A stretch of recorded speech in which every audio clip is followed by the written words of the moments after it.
নমস্কার, আমি গল্প পাঠে মৌ। গল্প পাঠ যদি আপনাদের ভালো লেগে থাকে তাহলে অবশ্যই চ্যানেলটিকে লাইক, শেয়ার ও সাবস্ক্রাইব করে পাশে থাকবেন এবং আপনাদের মূল্যবান মতামত কমেন্টে জানাবেন। আজকে আপনারা শুনছেন শ্রদ্ধেয় বিভূতিভূষণ বন্দ্যোপাধ্যায়ের উপন্যাস ইছামতী। দেওয়ান হরকালী সুর লালমোহন পালের গদিতে বসে নীলকুঠির চাষ কাজের হিসেব দিচ্ছিলেন। বেলা দুপুর উত্তীর্ণ হয়ে গিয়েছে। লালমোহন পাল বললেন, খাস খামারের হিসেবটা ওবেলা দেখলে হবে না দেওয়ান মশাই? বড্ড বেলা হলো, আপনি খাবেন কোথায়? কুঠিতে।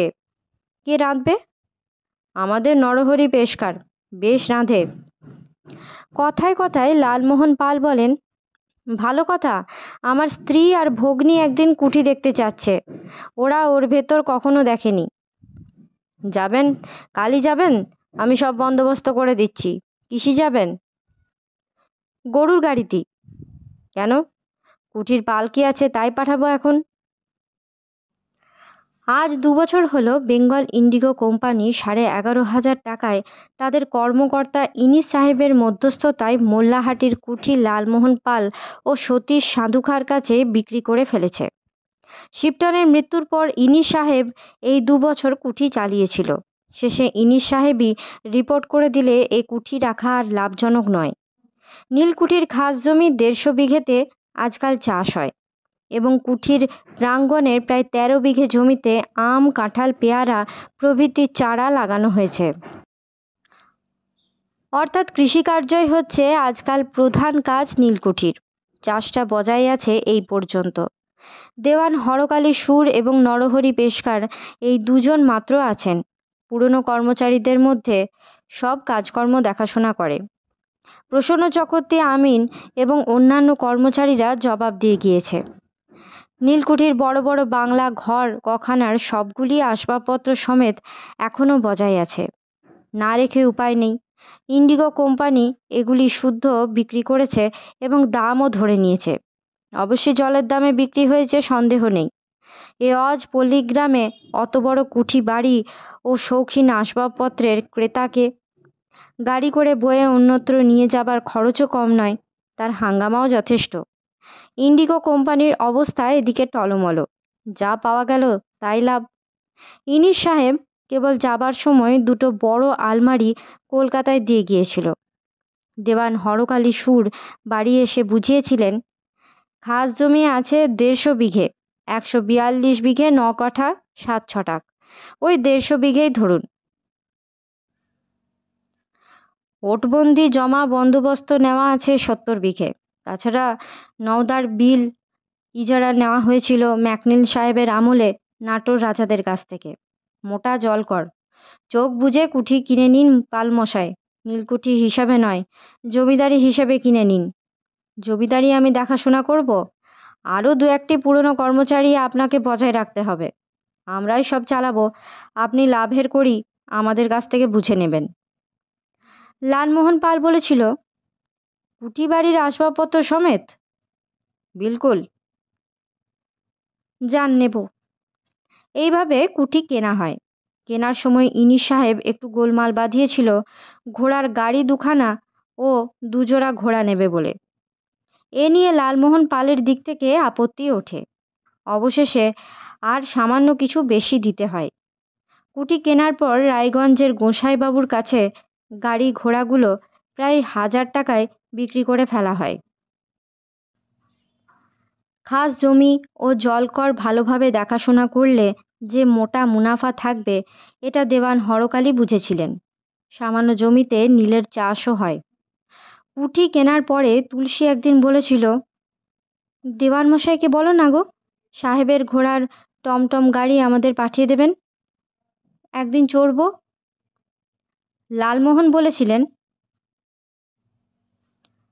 না বড় বউ, বড় সাহেব ওই টমটমে চড়ে বেড়াতো, তখন আমরা মোট মাথায় ছুটে পালাতাম ধানের খেতি। সেই টমটমে তুমি চড়লে লোকে বলবে কি জানো? বলবে টাকা হয়েছে কি না, তাই বড্ড আংড়া জোর।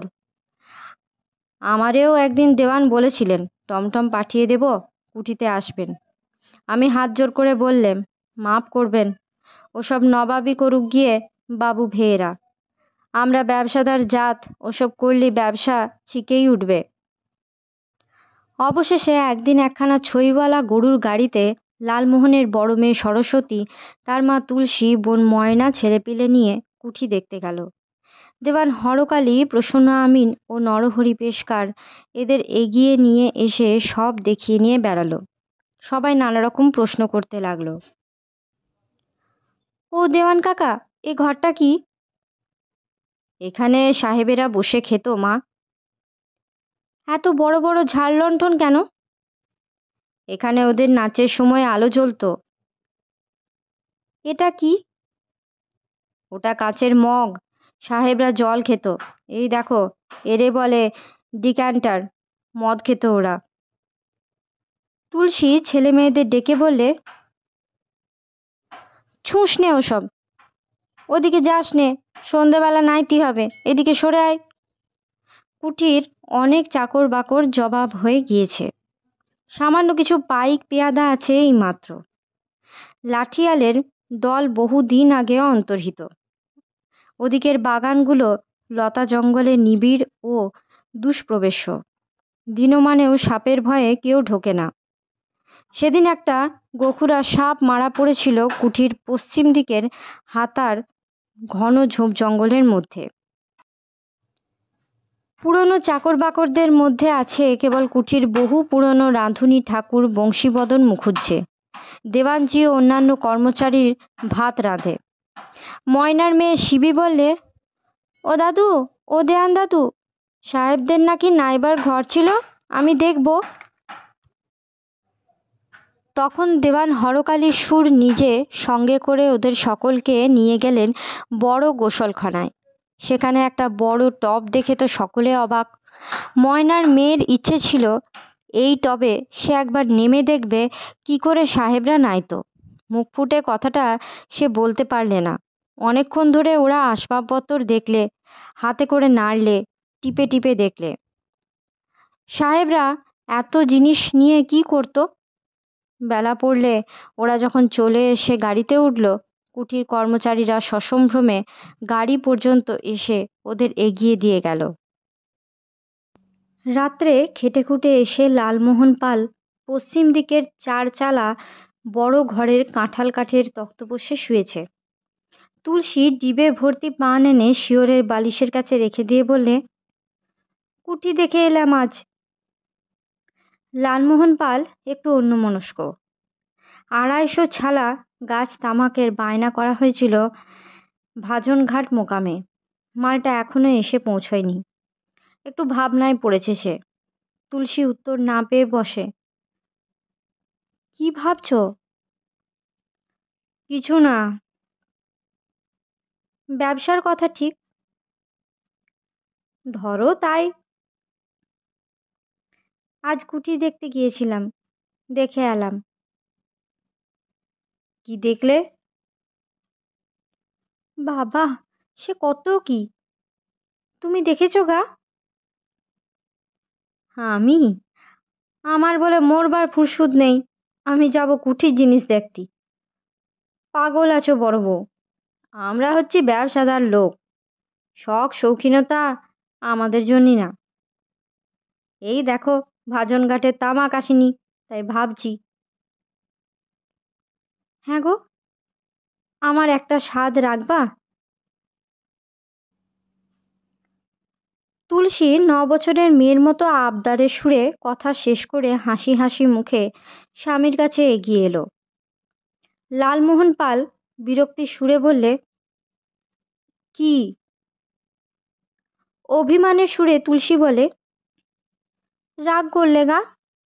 তবে বলবো নি। বলোই না ছাই। না। লক্ষ্মী দিদি আমার, বলো বলো। ও মা, আমার কি হবে? 3 কাল গিয়ে 1 কালে ঠেকেছে, ও আবার কি কথা? অমন বলতে আছে? ব্যবসা করে টাকা আনতেই শিখেছ, ভদ্রলোকের কথাও শেখনি। ভদ্রলোকের রীতিনীতি কিছুই জানো না। স্ত্রীকে আবার দিদি বলে কেডা? লালমোহন বড় অপ্রতিভ হয়ে গেল। সে সত্যিই অন্যমনস্ক ছিল। বললে, কি করতে হবে বলো বড় বউ? জরিমানা দিতে হবে। কত? আমার একটা স্বাদ আছে, মেটাতে হবে। মেটাবে বলো? কি? শীত আসছে সামনে, গাঁয়ের সব গরিব দুঃখী লোকেদের একখানা করে রেজাই দেব, আর বামুন ঠাকুরদের সবাইকে জোনাজাত একখানা করে বানাত দেব কার্তিক মাসের সংক্রান্তির দিন। গরিবদের রেজাই দেওয়া হবে, কিন্তু বামুনরা তোমার দান নেবে না। আমাদের গাঁয়ের ঠাকুরদের চেনো না? বেশ, আমি আগে দেখি একটা ইস্টিমেট করে কত খরচ লাগবে। কলকাতা থেকে মাল আনাতে লোক পাঠাতে হবে। তারপরে আর একটা কথা। কি?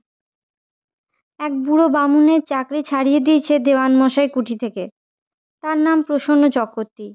বলেছেন তোমার আর কোনো দরকার নেই। এসে ধরেছে বুঝি তোমায়? এ তোমার অন্যায় বড় বউ। কুটির কাজ আমি কি বুঝি? কাজ নেই তাই জবাব হয়ে গিয়েছে। কাজ না থাকলে বসে মাইনে গুনতে হবে? হ্যাঁ হবে। এ বয়সে তিনি এখন যাবেন কোথায় জিজ্ঞেস করি? কেটা চাকরি দেবে? নালুপাল বিরক্তির সুরে বললে, ছেলে মানুষ তুমি, এসবের মধ্যে থাকো কেন? তুমি কি বোঝো কাজের বিষয়? টাকাটা ছেলের হাতে মোয়া পেয়েছো না? বললেই হলো। কেন তোমার কাছে সে আসে জিজ্ঞেস করি? বিটলে বামুন। তুলসী ধীর সুরে বললে, দেখো, একটা কথা বলি, অমন যা তা কথা মুখে এনো না। আজ দুটো টাকা হয়েছে বলে অতটা বাড়িও না। লালমোহন পাল বললে, কি আর বাড়ালাম আমি? আমি তোমাকে বললাম নীলকুঠির কাজ আমি কি বুঝি। দেওয়ান যা করেন তার উপর তোমার আমার কথা বলাটা উচিত নয় তো। তুমি মেয়ে মানুষ, কি বোঝো এসবের? কাজের দস্তুর এই। বেশ, কাজ তুমিই দাও আর না দাও গিয়ে, যা তা বলতে নেই লোককে। ওতে লোকে ভাবে আঙুল ফুলে কলা গাছ হয়েছে। আজ তাই বড্ড আংখার। ছি। তুলসী রাগ করে অপ্রসন্ন মুখে উঠে চলে গেল। এ হলো বছর দুই আগের কথা। তারপর প্রসন্ন চক্রবর্তী আমিন কোথায় চলে গেল এতকালের কাছারি ছেড়ে উপায়ও ছিল না। হরকালী সুর কর্মচারী ছাঁটাই করেছিলেন জমিদারের ব্যয় সংকোচ করবার জন্যে। কে কোথায় ছড়িয়ে পড়ল তার ঠিক ছিল না। ভজামুচি সহিস ও বেহারা শ্রীরাম মুচির চাকরি গেলে চাষবাস করত। ও বছর শ্রাবণ মাসে মোল্লাহাটির হাট থেকে ফেরবার পথে অন্ধকারে ওকে সাপে কামড়ায়। তাতেই সে মারা যায়। নীলকুঠির বড় সাহেবের বাংলোর সামনে আজকাল লালমোহন পালের ধানের খামার। খাস জমি 150 বিঘের ধান সেখানে পৌষ মাসে ঝাড়া হয়। বিচালির আটি গাদাবন্দি হয়। যে বড় বারান্দাতে সাহেবরা ছোট হাজারি খেত সেখানে ধান ঝাড়ায় কৃষাণ এবং জনমজুরেরা বসে দা কাটা তামাক খায় আর বলাবলি করে, সমুদ্রের সাহেবগুলো এই ঠানটায় বসে কত মুরগির গোস্ত ধুনেছে আর ইঞ্জিরি বলেছে। এদিকে কোনো লোকের ঢোকবার হুকুম ছিল না। আর আজ সেখানটাতে বসে এই দেখো রজবালি দাঁত চুল করছে। হা হা। আজকের মতো গল্প পাঠ এই পর্যন্ত। পরবর্তী অংশ নিয়ে আসবো পরবর্তী ভিডিওতে। সকলে ভালো থাকবেন, সুস্থ থাকবেন এবং পাশে থাকবেন। নমস্কার।